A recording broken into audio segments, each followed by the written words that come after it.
گزار کیا ہے، آج بھی اسی طرح ایک آپ کو گزار کرنا ہے۔ بعض رسومات اسلام آتے ہی ختم ہو گئی، نبی کریم صلی اللہ علیہ وسلم نے ختم فرما دی، لیکن بعض رسمیں حضور نے برقرار رکھی، ان کی اصلاح کر کے، یعنی کوئی رسم پہلے تھی، نبی علیہ السلام نے اس کو درست فرمایا اور پھر برقرار رکھا۔ یعنی عقیقہ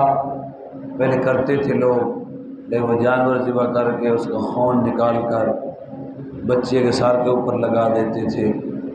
کہ سمجھتے تھے کہ شاید اس کا خون اس پہ لگتا ہے، وہ بال کاٹ کے اس کے اوپر لگاتے تھے کہ یہ ٹھیک ہے۔ نبی کریم صلی اللہ علیہ وسلم نے عقیقے کو برقرار رکھا، لیکن اس میں طریقہ بڑا اچھا عطا فرمایا، یعنی بجائے خون کے نبی علیہ السلام نے بال کاٹ کے زعفران ملتا ہے، اس کا کلر سر پہ لگا دیا۔ یعنی یہ تعلیم دے دی کہ بجائے خون کے زعفران ملتا ہے، اس کا کلر سر پہ لگا ہے۔ اور محدثین نے یہ بھی ذکر کیا کہ ان بالوں کے عوض، جو سر کے بال ہیں ان کے عوض چاندی صدقہ کرنا بھی افضل ہے۔ یعنی اس رسم کو جو پہلے رسم میں تبدیل تھی اور غلط تھی، اس کو برقرار رکھا، لیکن اس کی اصلاح فرما دی۔ اسلام میں بالکل کوئی چیز ایسی نہیں کہ کچھ رسم و رواج، جس طرح کل ایک دوست نے پوچھا کہ ہمارے یہاں اکثر رواج ہوتا ہے کہ جب وہ بچے کی شادی ہوتی ہے اس دن وہ کوئی دودھ پلائی لیتے ہیں، پتہ نہیں کچھ اور ہوتا ہے، کوئی بہن لیتی ہے، کچھ اس طرح کی نا وہ چیزیں ہوتی ہیں۔ اس نے کہا کہ جائز ہے، خوشی کے دن اگر تو خوشی میں ہے پھر جائز ہے، اگر ظلم ہے تو پھر ناجائز ہے۔ یعنی لاٹری تو نکلی نہیں دولہے کی کہ اب اس کی شادی ہے، اس کو دودھ پلائی بھی لے لیں اور کچھ اور بھی لے لیں، کچھ اور بھی لے لیں، تو یہ ظلم میں نہ آ جائے۔ اگر خوشی میں ہے تو خوشی اگر کوئی کسی کو کہتا ہے، جس طرح کہ کل میں نے عرض کیا، رسول اللہ نے حضرت بریرہ رضی اللہ تعالی عنہا کو فرمایا کہ تیری ہنڈیا کی آواز ہم سن رہے تھے، وہ ہنڈیا کہاں ہے؟ تو انہوں نے کہا کہ وہ تو صدقے کا گوشت ہے۔ حضور نے فرمایا تیرے لیے صدقہ، ہمارے لیے ہدیہ۔ یعنی حضور نے خوشی سے مانگ کے طلب کر کے تناول فرمایا۔ تو اس سے معلوم ہوا کہ جو آپ سے محبت کرتا ہے یا محبت کا رشتہ ہے، تو وہاں آپ ظلم سے ہٹ کر محبت کے انداز میں طلب کر کے لے بھی سکتے ہیں، کھا بھی سکتے ہیں۔ اسلام میں کلی طور پہ رسومات کو ختم نہیں کر دیا گیا،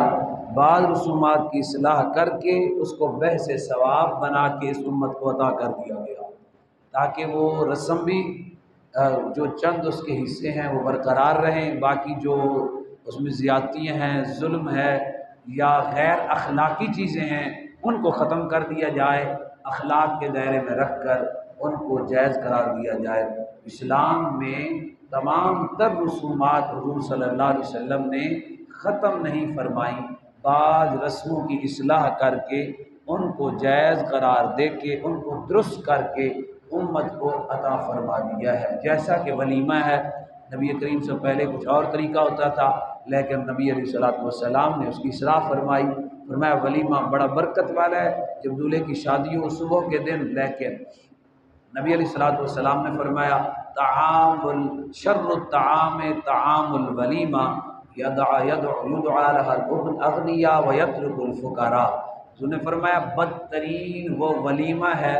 جس ولیمے پر امراء کو، مالداروں کو تو بلایا جائے لیکن غریبوں کو چھوڑ دیا جائے۔ یعنی ولیمہ برقرار رکھا لیکن اس کو اخلاقی دائرے میں رکھ کر، اس کو غریبوں کی مدد بنا کر، اس کو غریبوں کو اپنی خوشی میں شامل رکھنے کے ساتھ ساتھ اس کو برقرار رکھا۔ ولیمہ ویسے برکت بھی بنا دیا اور اس کی اصلاح بھی فرما دی اور درستگی بھی فرما دی کہ وہ ولیمہ بدترین ہے جس میں صرف امراء، ہمارے یہاں ایسے ہی ہوتا ہے، ذرا بات بہر قولی لے کے کھڑے ہوتے ہیں، اور اندر بھی کوئی نہیں بڑھانا دیتا اور دھکے دے کے باہر نکالتے ہیں، برکت بھی اس لیے نہیں ہوتی۔ ولیمہ اسے ہی ہے، میں حیران ہوتا ہوں، آپ ماشاءاللہ ہم سب مسلمان ہیں، اس کو سمجھیں، 11ویں کریں گے، 12ویں کریں گے، خیرات کریں گے، جب ثواب اور برکت کا دن آئے گا، دو گھر مل رہے ہیں، اس دن صبح کو یہ ولیمہ خیرات ہے اور اچھی خیرات ہے، اس دن کو وہ رجسٹر لے کے بیٹھ جائیں گے۔ دیکھیے یار، ہمیشہ کل کریں گے، سادہ کریں گے، 40واں کر دیں گے، بندے کی فوتوی پر لاکھوں روپے خرچ کر دیں گے، جو شریعت پابند نہیں کرتی، آپ کو اجازت دیتی ہے کر لو تو ثواب ہے، نہ کرو تو گناہ نہیں ہے۔ جہاں شریعت تعلیم دیتی ہے، حضور نے تھوڑی سی وعید فرمائی ہے کہ بدترین ہے وہ کھانا، ولیمے کا بدترین ہے وہ کھانا جس میں اغنیاء کو، امراء کو، اپنوں کو، اچھوں کو، بڑے بڑے مالداروں کو تو بلایا جائے لیکن غرباء کو اس میں شامل نہ کیا جائے۔ تو یہ میرے آقا ہیں، یہ اسلام ہے، یہ دین ہے۔ بعض رسومات کو برقرار رکھا گیا، ان کی اصلاح کر کے اللہ ہمیں سمجھ اور عمل کی توفیق عطا